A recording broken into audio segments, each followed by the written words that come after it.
Lubbock, Texas, November 17th, 2013. The city wasn't known for disappearances. A flat, wind-washed grid of small neighborhoods, red dirt lots, and quiet intersections. Lubbock lived by its routines. Students at Texas Tech filled the coffee shops, parents picked up groceries after work, and teens like Zoe Campos blended into the ordinary, until they didn't. 18-year-old Zoe Gabrielle Campos didn't raise red flags. She wasn't running from anything.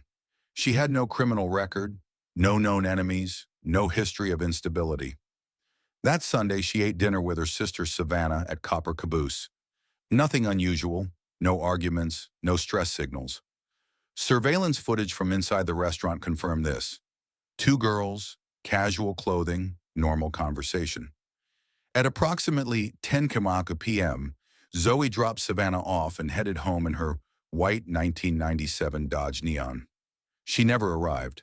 At first it was subtle, a delayed text reply, a call that rang through but wasn't answered. By early Monday morning, Zoe's mother and sister realized she wasn't home and hadn't been all night. Her bedroom was untouched. Her phone went straight to voicemail. Her car was gone. But Zoe didn't just vanish into the dark. By 8:00 a.m., a missing person report was filed with Lubbock police. That same day, the case was assigned preliminary attention. Standard procedure for an adult who was unaccounted for, but not yet confirmed in danger. What shifted the case from routine to urgent came from Savannah's statement. Zoe had planned to meet someone after dropping her off. A name was mentioned, but in passing, no address. Just that she was meeting a new friend she had recently started talking to. Investigators began by tracking Zoe's phone records. The final ping registered shortly after 11:01 p.m. near East 70th Street, a low-density residential area not tied to her known contacts. The signal terminated at that location. After that, silence.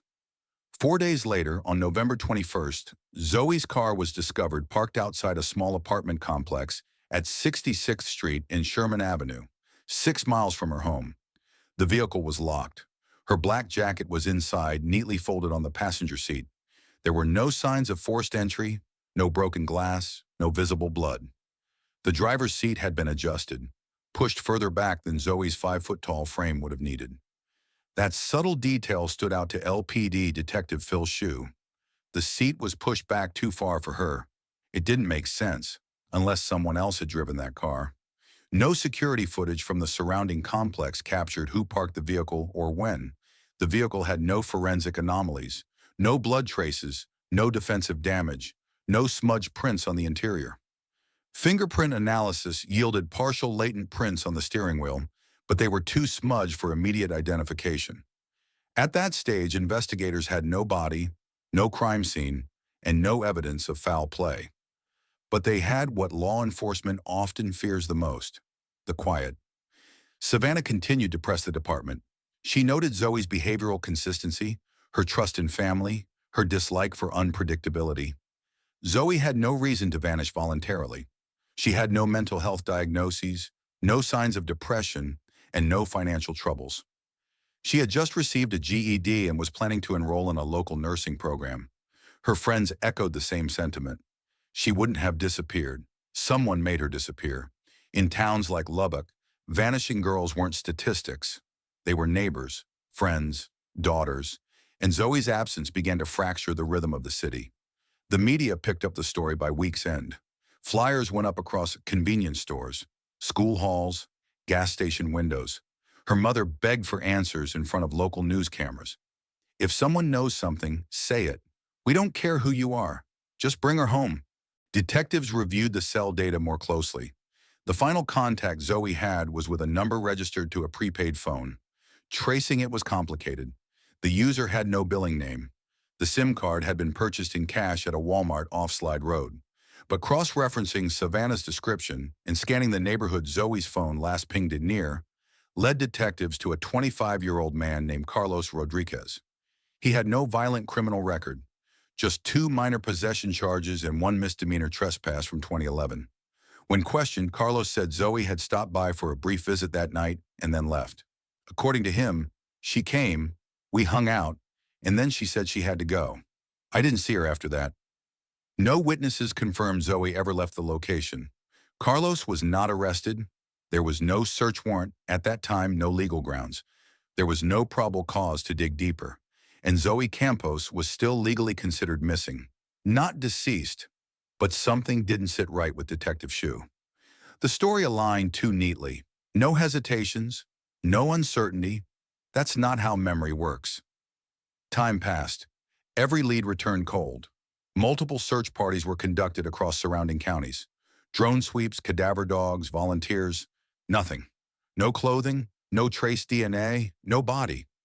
The only piece of Zoe that remained in sight was her car, now sitting in the LPD impound lot. From that point forward, every annual report filed by Lubbock PD included her name. Zoe Campos, active missing person case. Last seen 11/17, 2013. Dodge Neon recovered. No contact since. The only question that mattered was the one no one could answer. Where did Zoe go? And who took her? By November 22, 2013, the search for Zoe Campos had shifted from hopeful to tactical. The discovery of her white 1997 Dodge Neon, parked in an unfamiliar apartment complex, marked the first tangible trace since her disappearance. It wasn't just the vehicle's presence that stood out. It was where it was found, how it was left, and what it wasn't telling. Lubbock police documented the scene at 66th Street and Sherman Avenue with standard procedure. No signs of forced entry, no evidence of a struggle, and no blood visible on any surface. The vehicle was locked. The only personal item inside, a black jacket neatly placed on the passenger seat. Zoe's mother confirmed it belonged to her daughter. But Zoe wasn't there. No one saw who had driven the car to that lot, and no surveillance camera on the property faced the direction of the parking space where it was left. The first forensic pass focused on trace evidence. Technicians dusted for fingerprints and lifted 3 partial latents. None were suitable for direct comparison. No usable DNA was recovered from door handles or interior surfaces. No hair strands, no broken fingernails, no skin cells beneath the gear shift. The vehicle was clean but not wiped. That detail mattered. Inside the cabin, seat positioning raised questions. The driver's seat was pushed back farther than expected for Zoe's stature. She was 5 feet tall. The seat matched someone at least 5'8" or taller. While not definitive proof of a different driver, it was a deviation. Combined with the absence of Zoe's phone, wallet, or any clothing other than the jacket, the vehicle appeared staged, or at minimum, abandoned by someone who wasn't her. LPD began cross-referencing known addresses and locations tied to Zoe. The complex where the car was found had no connection to her school, family, or social contacts. No friends lived in that area. No prior visits were logged in her text history. Nothing about the location aligned with her normal routines. Data analysis shifted to cell tower triangulation. Investigators reviewed Zoe's phone activity on the night of November 17th. At 10:57 p.m., her phone pinged near East 70th Street, the same zone where she was reportedly planning to meet a new acquaintance. By 11:01 p.m., the device went dark. No further pings. The phone had been shut off, battery removed, or destroyed. That cutoff point provided the last known physical location Zoe had been alive, or at least unaccounted for. Police re-interviewed Zoe's sister. Savannah repeated that Zoe had mentioned visiting someone new that night. Some guy a friend introduced her to. She said it was no big deal. Savannah hadn't asked for a name or address. She assumed Zoe was going out for a quick visit and would be home before midnight. That was the last direct contact anyone had with her. Detectives widened the interview pool to Zoe's friend group. One name surfaced more than once. Carlos Rodriguez. He wasn't a boyfriend. He wasn't even someone Zoe had known for more than a few weeks. Just a casual acquaintance passed along through mutual friends. On paper, he had no history of violence. A misdemeanor trespassing charge from 2 years prior. Minor drug possession. Nothing that elevated him to a serious suspect, but enough for a deeper conversation. Carlos was cooperative when first approached. He admitted Zoe had visited his home on the night of November 17th. According to his account, they talked, smoked marijuana, and she left after 30 to 40 minutes. He claimed he hadn't seen her since. His demeanor was neutral. No visible agitation. No inconsistencies at first. But when pressed for details, what she wore, what time exactly she left, how she got home, his answers became vague. He didn't remember her clothing. He thought it was around midnight when she left. He didn't watch her leave, only assumed she walked out and drove herself home. There were no texts or calls from him to Zoe after she left. Nothing to follow up. That didn't sit well with the detectives. The data aligned too cleanly. Sometimes that was the problem. LPD requested permission to search his property. He declined, citing his rights. Without probable cause or evidence of a crime scene, police could not obtain a warrant. At that stage, Zoe was still classified as a missing person. There was no crime, no body, no forensic violation tied to any suspect. The file remained open but unsolved. Weeks passed. Volunteers canvassed Lubbock in waves. Churches organized search parties. Billboards went up. Local media ran updates. Tips came in. Most were dead ends. One woman claimed to have seen Zoe at a gas station south of town. Another claimed she heard screams from an abandoned house. All were investigated. None produced results. Meanwhile, Lubbock PD quietly monitored Carlos. He had moved out of the residence on 70th Street shortly after the initial investigation. His new address was registered, but no further police contact was made. They had no grounds. By February 2014, the case grew colder. Search efforts slowed, news coverage thinned, and without a forensic link, LPD had no further tools. The car had been examined, the phone was missing, the digital footprint was gone. Families of missing persons often speak of limbo. Zoe's family lived in it. No funeral, no closure, just a calendar full of unanswered anniversaries. But investigators knew something else. When a car turns up clean in the wrong place and the seat doesn't match the missing driver, it's rarely just coincidence. In towns like Lubbock, the silence around a case doesn't mean it's over. It usually means something, or someone, is waiting.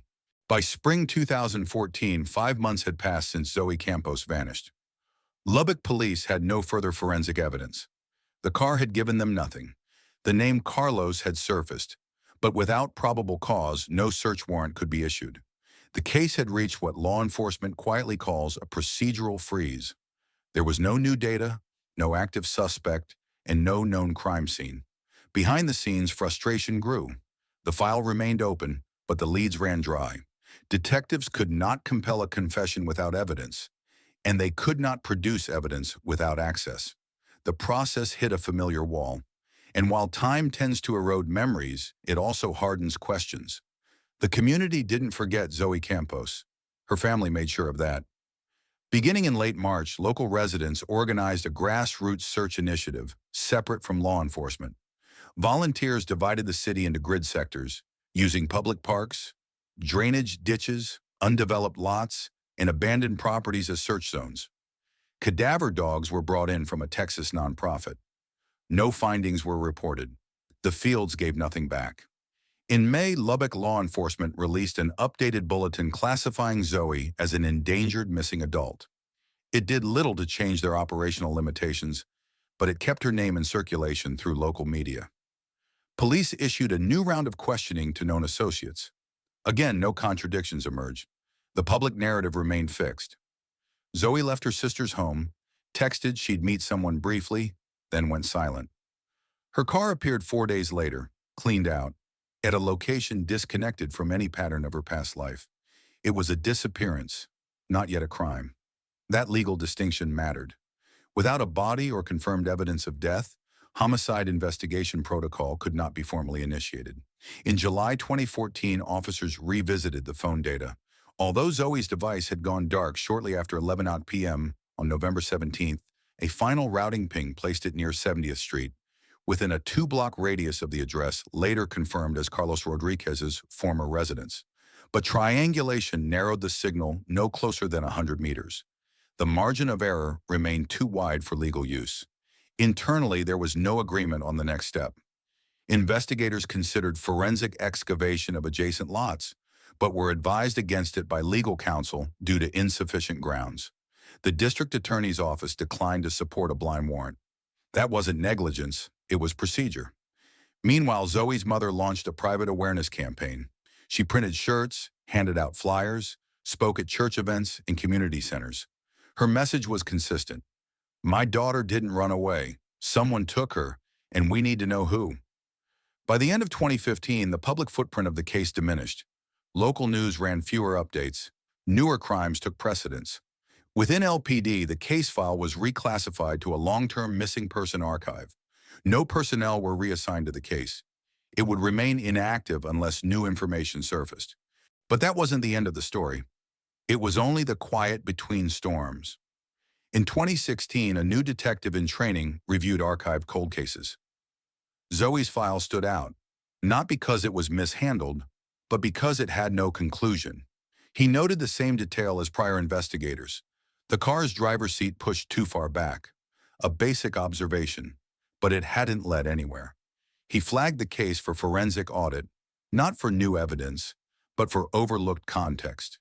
That internal audit uncovered a missing detail in the impound report. A vehicle access log showed a brief entry the day after the car was discovered. It hadn't been part of the original submission. The key was briefly signed out by a former officer who had since transferred. The vehicle was returned 1 hour later, but no follow-up was recorded. That anomaly was flagged, and while it wasn't proof of tampering, it forced the department to revisit chain of custody protocol. The district commander at the time authorized a full forensic rescan of the vehicle using upgraded luminol and latent print enhancement equipment. The results were consistent with the first report. No blood, no viable prints. But the effort underscored a deeper issue. All original avenues had been exhausted. The file returned to cold storage. From 2017 through mid-2018, nothing advanced. Zoe's mother continued posting updates online. Volunteers held annual walks and vigils. The case remained unsolved and in the public eye unresolved, until someone inside a jail cell changed that. In early 2018, the Zoe Campos case had not seen a new lead in nearly 4 years. The file sat in cold storage. The vehicle had been returned to evidence lockup, long cleared of forensic potential. No new cell data could be extracted. The phone was never recovered. The case had stabilized in stasis. No body, no weapon, no crime scene. But in January of that year, a correctional officer at the Lubbock County Detention Center submitted a formal report. The subject was unsolicited inmate chatter. An inmate, already held on an unrelated stalking charge, had made an offhand comment during recreational time. According to the report, he told a cellmate, "They're never going to find that girl. She's under concrete." The comment was vague. It didn't name Zoe Campos. It didn't mention a date. But it reached the desk of a supervisor who, months earlier, had worked patrol on the Zoe search perimeter. The name of the inmate matched one from the original inquiry, Carlos Andrew Rodriguez. By February 5th, a task group reassembled under the direction of Denny Shuey. Unlike in 2013, the department now had a recorded second-hand confession, admissible for investigative expansion, though not for prosecution. Shu filed an affidavit requesting ground-penetrating radar (GPR) authorization at Carlos's former residence on 70th Street. The house had been sold twice since 2014. It now belonged to a couple who had no relation to either party. Consent was granted. The GPR scan, performed in the first week of March, revealed a rectangular soil disruption beneath a concrete slab in the backyard. The shape was 5.5 feet long, 2.5 feet wide, and buried beneath 12 inches of hardened concrete. It was consistent with dimensions of a human body in fetal positioning. A search warrant was secured. The slab was removed in sections. Beneath, layers of disturbed soil showed compression. At approximately 11:30 a.m. on March 7th, human remains were recovered, partially decomposed, wrapped in what appeared to be a plastic painter's tarp, bound with tape. The remains were transferred to the Lubbock County Medical Examiner's office. Preliminary forensic analysis indicated the body belonged to a female. The dental chart matched Zoe Campos. After nearly 5 years, Zoe had been found beneath a yard investigators had once stood beside, but could not legally touch. The recovery process triggered a cascade of renewed activity. The entire 2013 case file was reopened. Carlos Rodriguez was still in custody on unrelated charges. He was now subject to homicide questioning. When formally interviewed on March 12th, Carlos initially denied involvement. When presented with the recovery of the body, He paused. He then requested to write a statement. What followed was a 4-page handwritten confession. Carlos stated that on the night of November 17, 2013, he and Zoe had smoked synthetic marijuana, K2. He claimed that during a hallucination, he believed Zoe had turned demonic and that he had to stop her. He stated he strangled her, panicked, and hid the body in a laundry bin for 24 hours. The next day, he buried her in the backyard, then poured concrete to seal the area. The confession was submitted for verification, but several elements raised concern. Toxicology on Zoe's remains could not confirm K2 exposure due to advanced decomposition. No defensive wounds were observable. The confession lacked corroboration. There was no mention of how Zoe's vehicle ended up at the Sherman Avenue complex. The narrative of delusion didn't align with the methodical disposal process. Investigators noted that the body had been deliberately wrapped, compressed, and hidden, a procedure inconsistent with panic or temporary psychosis. Still, the confession, combined with physical evidence, established sufficient probable cause. On March 20, 2018, Carlos Rodriguez was formally charged with murder.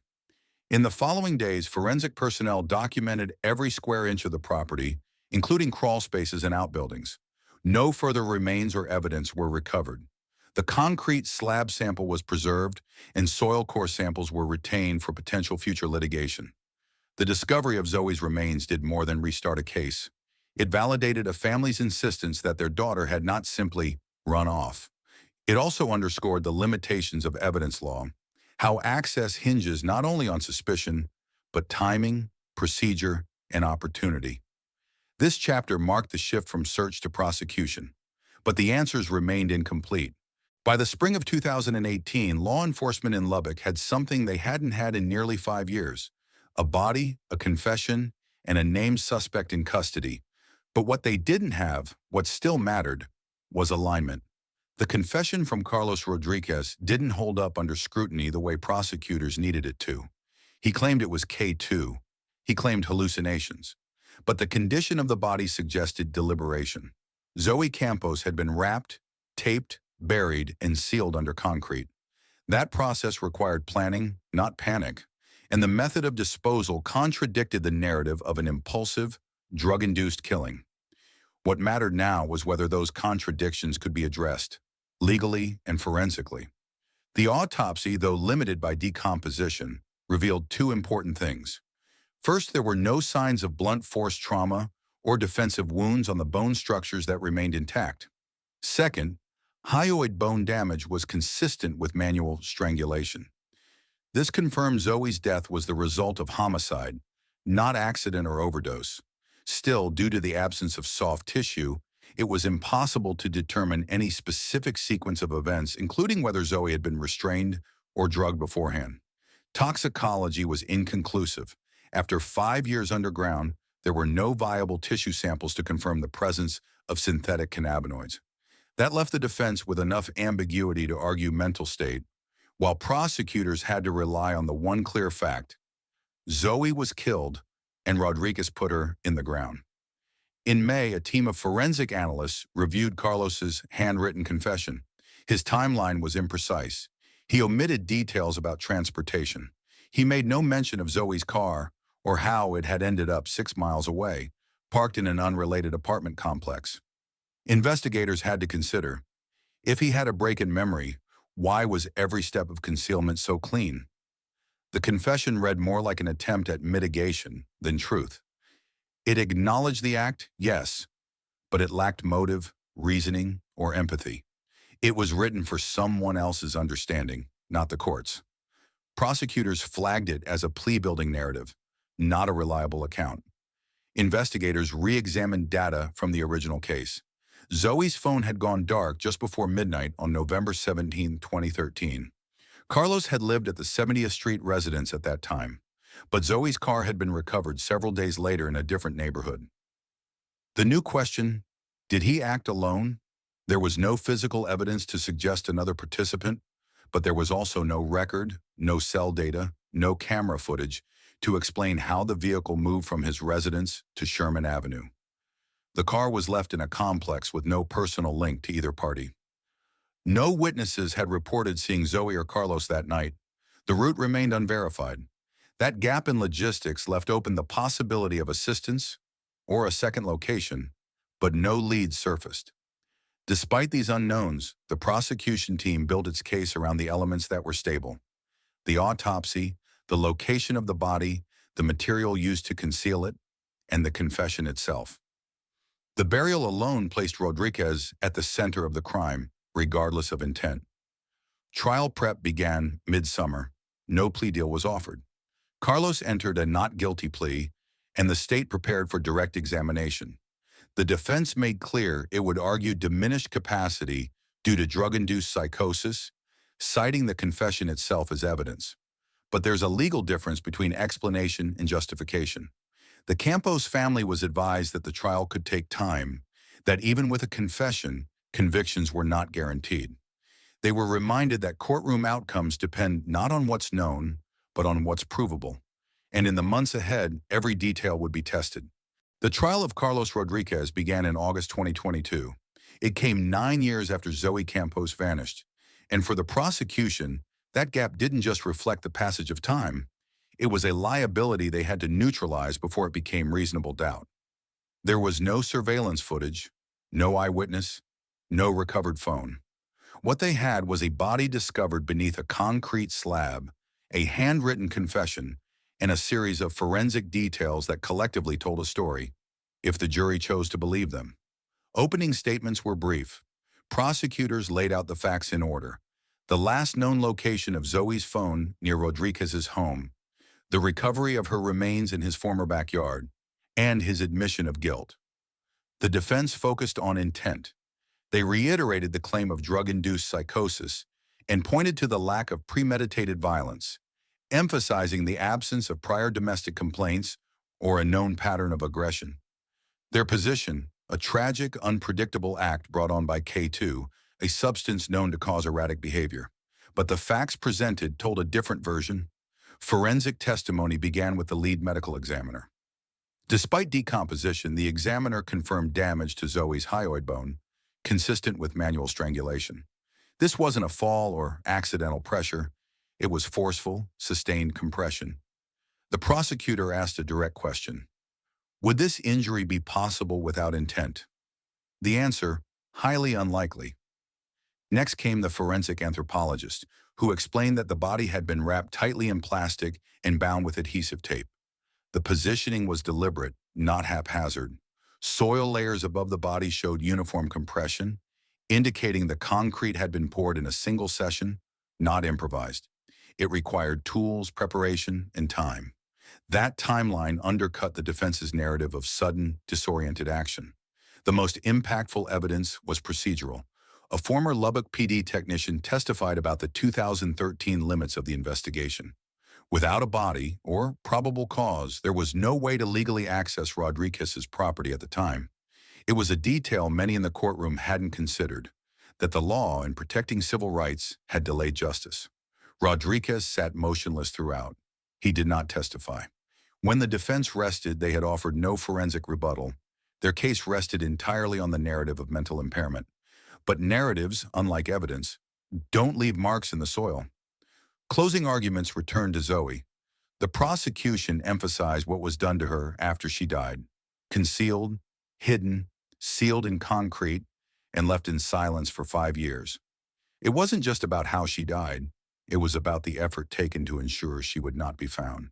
The jury deliberated for 14 minutes. Carlos Rodriguez was found guilty of murder and sentenced to life in prison without the possibility of parole.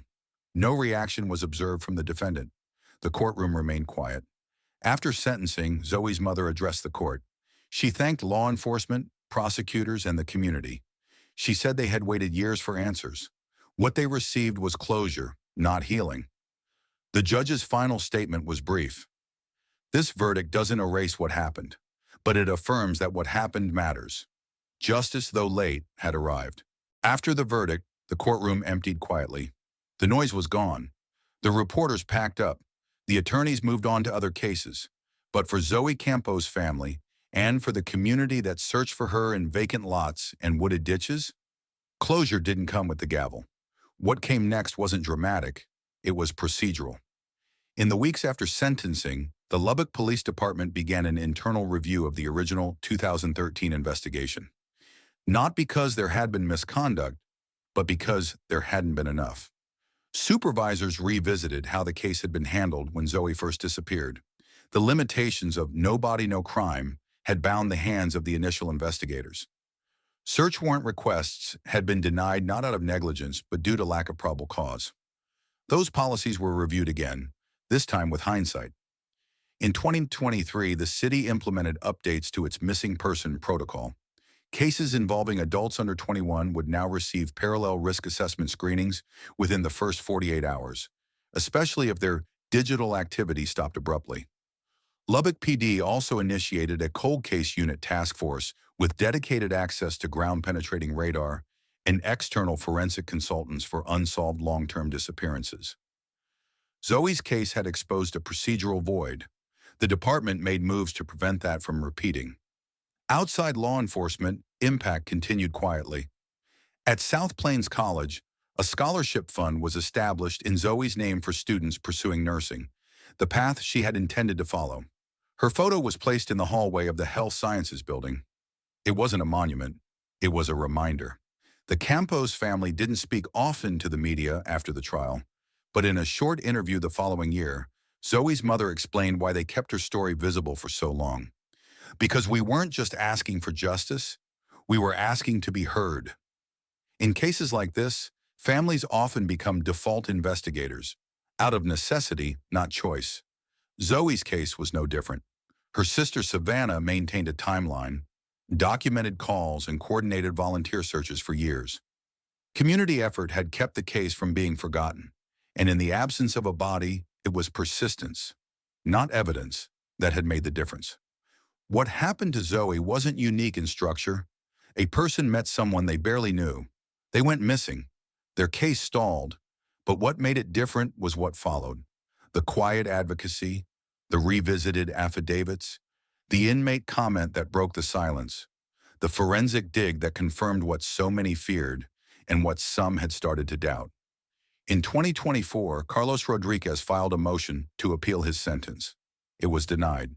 The appellate court found no error in the original trial, no procedural missteps, no grounds for reconsideration. As of May 2025, he remains incarcerated. His prison file is sealed under standard state protections, with no known public statements made since the trial. Zoe's name is still listed on the National Center for Missing and Exploited Children's archived records, with a note, located, deceased, case resolved. But resolved is a technical term. It means the body was found, the charges were filed, the sentence was handed down. It doesn't speak to what remains for the people who lived through the loss. The question that lingers isn't, why did this happen? It's, why did it take so long to be taken seriously?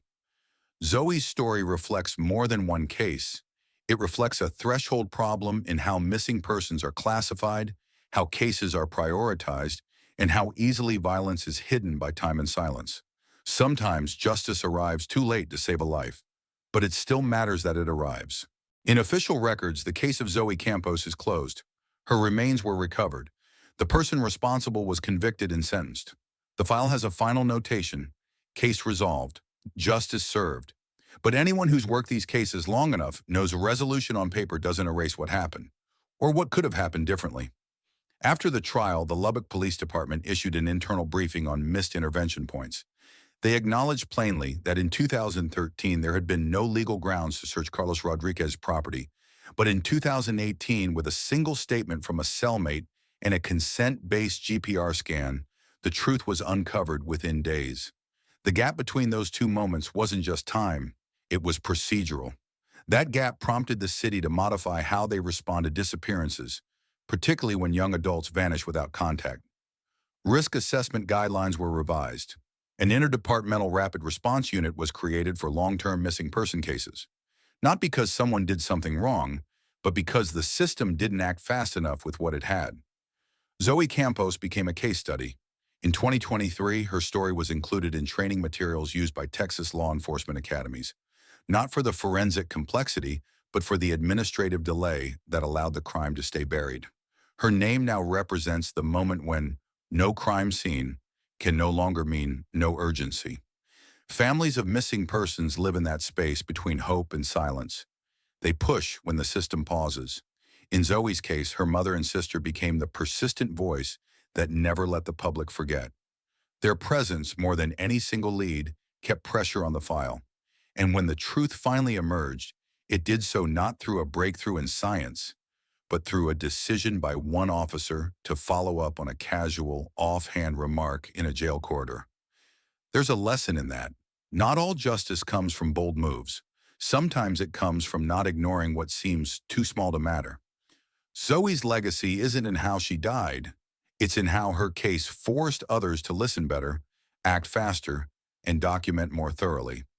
She didn't survive what happened to her, but her name changed how others might. In May 2025, Lubbock PD added one new line to its internal operations manual. Absence of violence does not mean absence of danger. It's not everything, but it's something that didn't exist before Zoe. Sometimes justice comes too late to save a life, but not too late to change lives. If you followed Zoe's story to the end, you now understand the price of silence and the power of persistence. As someone who has walked this investigative path and seen what families endure, here's what I know. Never ignore your gut. Ask the hard questions. Advocate louder when the system hesitates. Zoe's name now stands for something bigger, proof that one voice can make a case impossible to forget. What about you? Have you ever felt a system failed you or someone you love? Share your thoughts in the comments and let me know. Where are you watching from? If this story moved you or opened your eyes, don't forget to like, comment, and subscribe to the channel so you don't miss the next story that needs to be told.